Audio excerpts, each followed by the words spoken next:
안녕하세요. 여러분은 요즘 잠을 잘 주무시나요?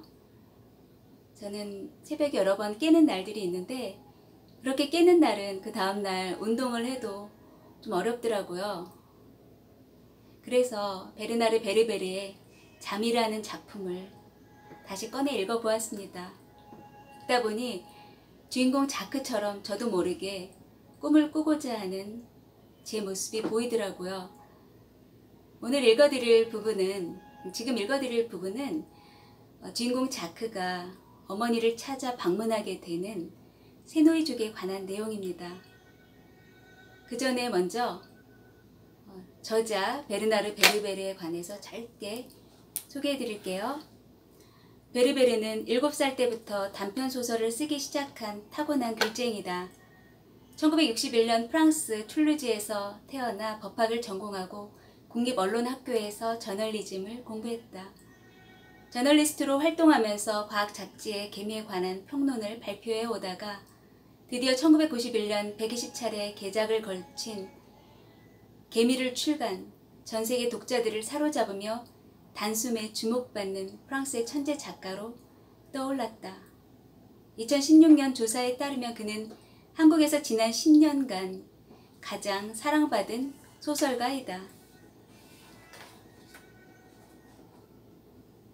세노이족은 미래를 두려워하지 않아요. 꿈속에서 어렴풋이 접하기 때문이죠. 자연에 대한 두려움도 없어요. 꿈속에서 자연과 화해하니까요. 코끼리 등에 올라탄 두 프랑스인은 악어들이 간간히 물 밖으로 얼굴을 내미는 고요한 테미아르 강을 따라 여정을 계속한다. 세노이족은 오랫동안 현대세계와 단절된 삶을 살았죠. 자크가 묻는다. 대일 전쟁 때 세노이족도 어쩔 수 없이 저항 세력에 가담했어요. 세노이족 여단까지 창설됐죠. 비폭력을 지향하는 부족 아닌가요?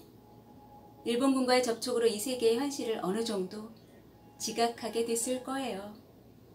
잔혹한 일들을 겪자 침략자들에게 맞서 싸우겠다고 결심했겠죠. 참전했나요? 대가를 톡톡히 치렀죠. 킬턴 스튜어트에 의하면 세노이족 여성과 결혼한 펜눈이 일본군으로부터 아내를 보호하려다 목숨을 잃었다네요. 세노이족은 2차 대전 말기 말레이시아 공산 게릴라를 격퇴하는데 동원되기도 했어요. 그 후에는요. 전쟁이 끝나고 한참이 지난 1985년에 미국 출신의 또 다른 학자가 세노이족의 현황을 파악하기 위해 찾아왔어요. 윌리엄 도모프는 세노이족이 다른 오랑 아슬리처럼 평범하게 사는 모습을 확인한 뒤 허풍쟁이 킬턴 스튜어트가 책을 팔 속셈으로 꿈의 부족 이야기를 지어냈다는 결론에 도달하죠. 당신은 어떻게 생각해요?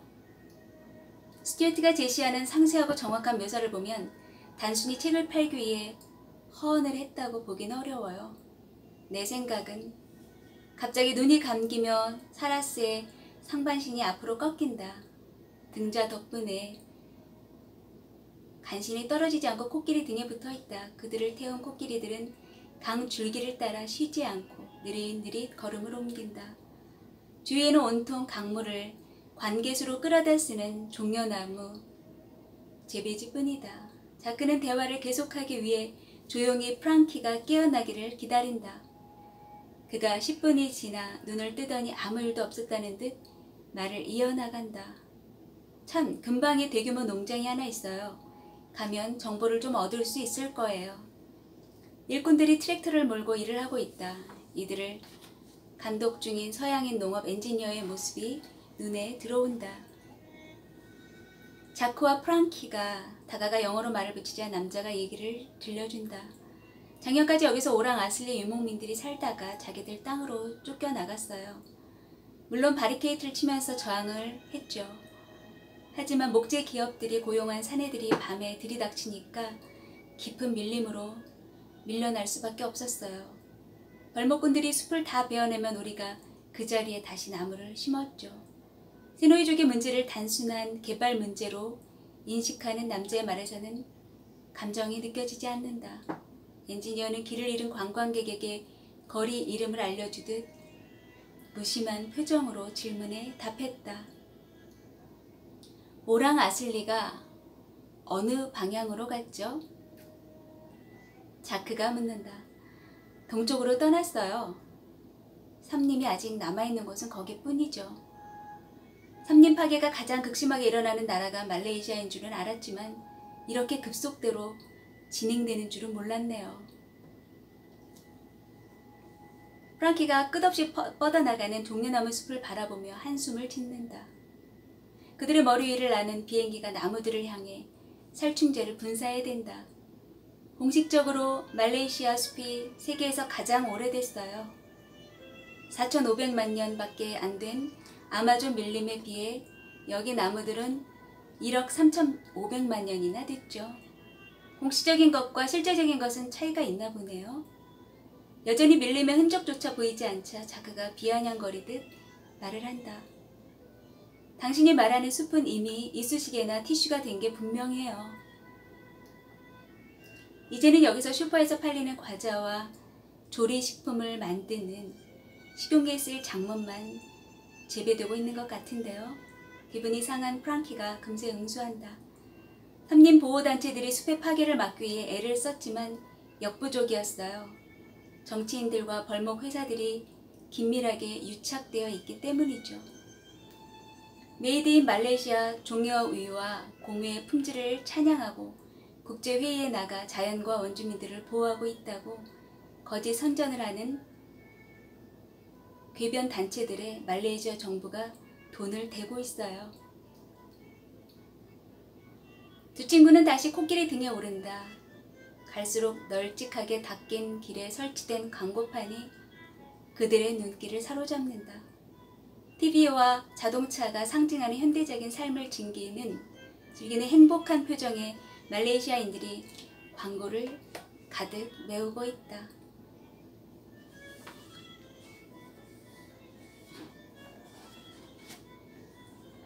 이 책은 2권으로 이루어진 장편 소설입니다.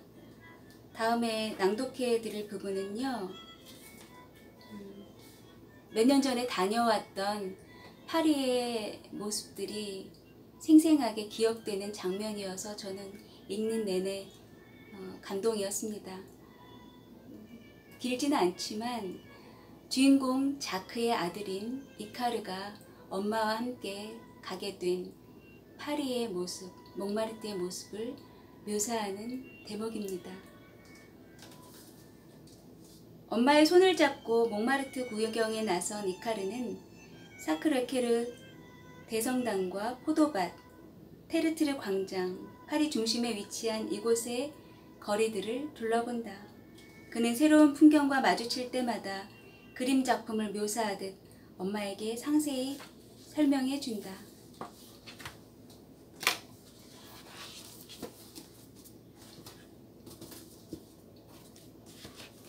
앞에 보이는 파란 하늘에 양털구름이 20개 정도 떠 있어요. 여기서 보면 딱 주먹을 쥐었을 때의 크기예요. 바로 눈앞에는 하얀 돔들이 가슴처럼 뾰족하게 솟아있는 사크레케르 성당이 있죠. 건물 표면에는 글자가 새겨져 있고 알 수 없는 동물들의 형상과 인간들의 얼굴이 조각돼 있어요. 새들이 건물 주변을 날아다니고 있는데 몇백 마리는 될 것 같아요. 비둘기와 참새처럼 보였었죠. 성당 아래로 파리 시내의 전경이 펼쳐지고 있어요. 오른쪽으로는 상업지구인 랑데팡스의 빌딩 숲이 눈에 들어오고 우리 바로 정면에는 회색 지붕이 달린 건물들이 빼곡하게 들어선 사이로 에펠탑이 보여요. 금속으로 만든 길쭉한 삼각형이 신경이 뻗어있는 나무처럼 하늘을 향해 치솟고 있죠. 이카르는 지칠 줄 모르고 사소한 것까지 세세히 묘사해 주려고 애를 쓴다. 그럴 때마다 샴바야는 흐뭇한 얼굴로 고개를 끄덕여 아들을 격려해 준다. 머릿속에 뚜렷한 상이 잡힐 만큼 설명이 됐다 싶으면 샴바야가 아들에게 신호를 보낸다. 모자가 도시 구경에 나선 틈에 자크도 입원해 있는 엄마를 만나기 위해 집을 나선다. 모르페우스 병원은 그의 집에서 그다지 멀지 않은 라마르크 거리에 위치해 있다. 19세기풍의 외관과는 달리 안으로 들어서자 병원은 아주 현대적인 인상을 풍긴다. 다음 대목에서는 자크의 어머니 카롤린이 나오는데요. 돌아가셨다고 생각한 어머니를 일권 끝부분에서 세노이족을 만나는 가운데 결국 만나게 됩니다. 하지만 어머니께서 지금 병원에 누워있는 장면을 보시게 될 텐데요. 네, 그 부분 읽어드릴게요.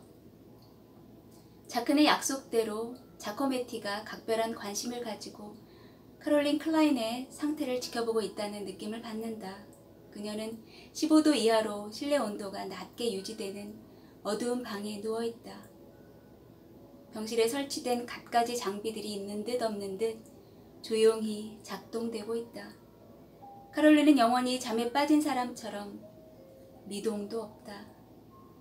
카롤린은 영원히 잠에 빠진 사람처럼 계속 아무런 얼굴의 변화도 없었고 잠자는 숲속의 공주를 떠올리게 한다. 주인공이 살집이 풍성한 76의 할머니로 바뀌었다는 생각을 하다 빙그레 웃는다.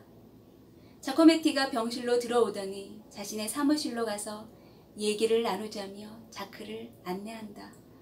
그의 방에 들어서자 의자 위에 걸린 현판이 제일 먼저 눈에 띈다.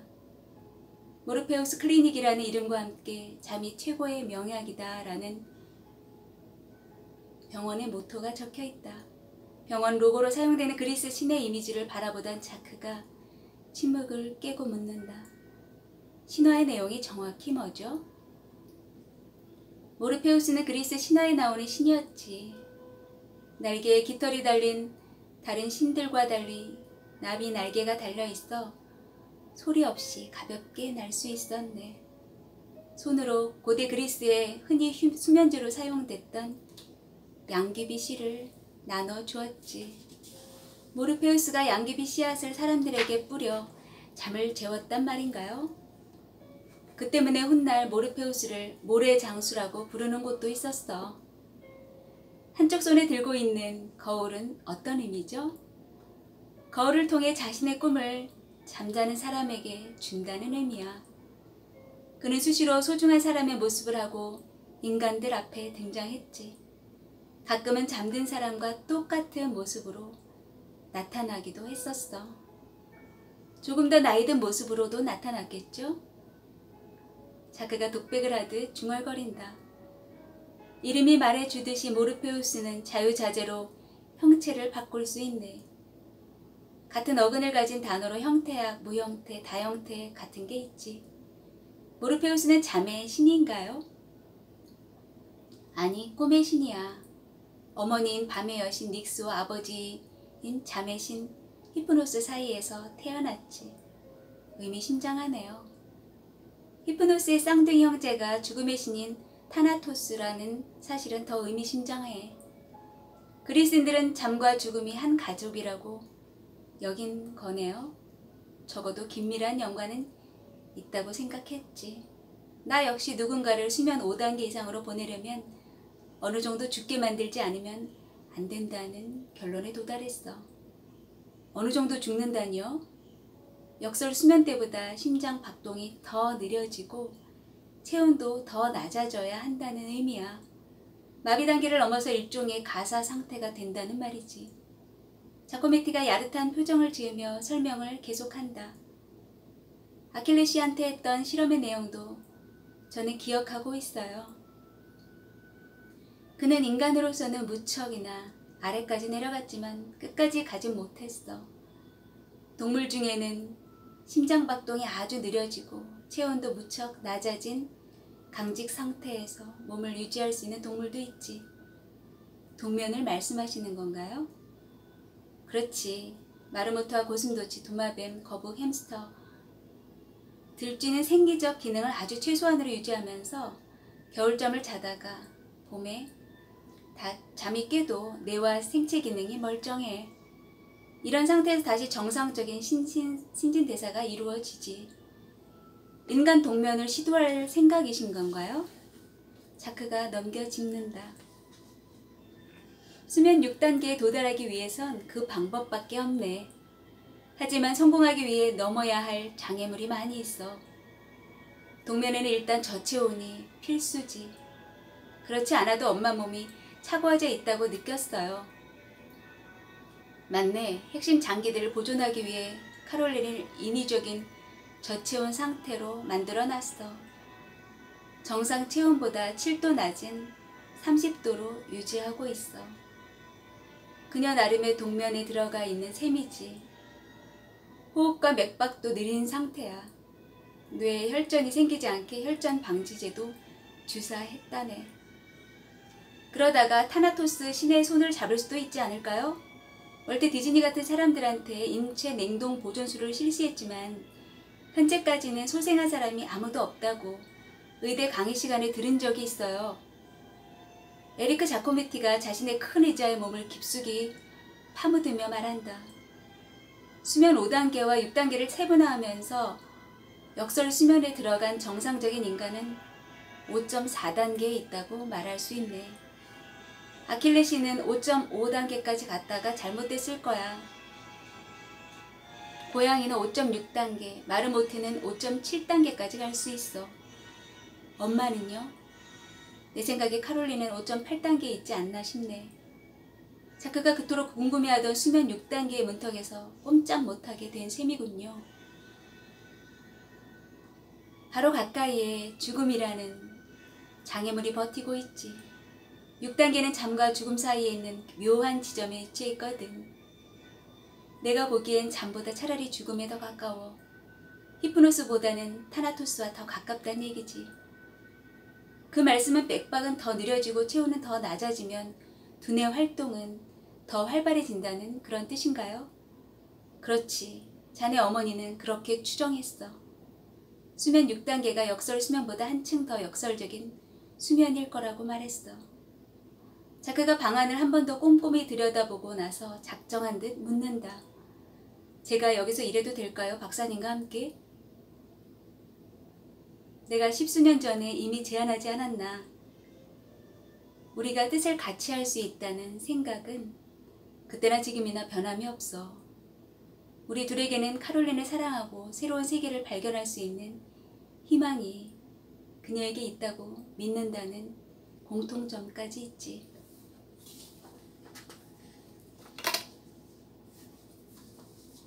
마지막 낭독해 드릴 부분은 자크의 어머니 캐롤린의 이야기입니다. 우린 일생의 3분의 1을 자면서 보내요.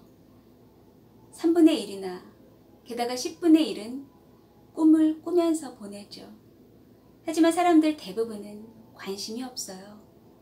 잠자는 시간을 단순히 몸을 회복하는 시간으로 보거든요. 깨는 순간 꿈은 거의 자동적으로 잊혀지게 되죠. 밤마다 매지근하고 축축한 침대 시트 밑에서 벌어지는 일이 나한테는 신비롭기만 한데 말이에요. 잠의 세계는 우리가 탐험해야 할 신대륙이에요. 캔에서 쓸 수 있는 소중한 보물이 가득 들어있는 평행 세계죠. 앞으로 학교에서 아이들에게 단잠 자는 법을 가르치는 날이 곧 올 거예요. 대학에서는 꿈꾸는 방법을 가르치게 될 거고요. 대형 스크린으로 누구나 꿈을 예술작품처럼 감상하는 날이 올 거예요. 무익하다고 오해를 받는 이 3분의 1의 시간이 마침내 쓸모를 발휘해 우리의 신체적, 정신적 가능성을 극대화시킬 거예요. 여러분은 잠에 대해서 어떻게 생각하세요? 우리 인생 가운데 일생에서 이 3분의 1의 시간이 잠을 자는데 보내고 12분의 1의 시간을 꿈을 꾸면서 보낸다는 말이 참 와닿습니다. 이 긴 시간들을 어떻게 더 잘 보낼 수 있는가 생각할 수 있었던 그런 시간들이었습니다. 지금까지 베르나르 베르베르의 잠이었습니다. 시청해주셔서 감사합니다. 안녕히 계세요.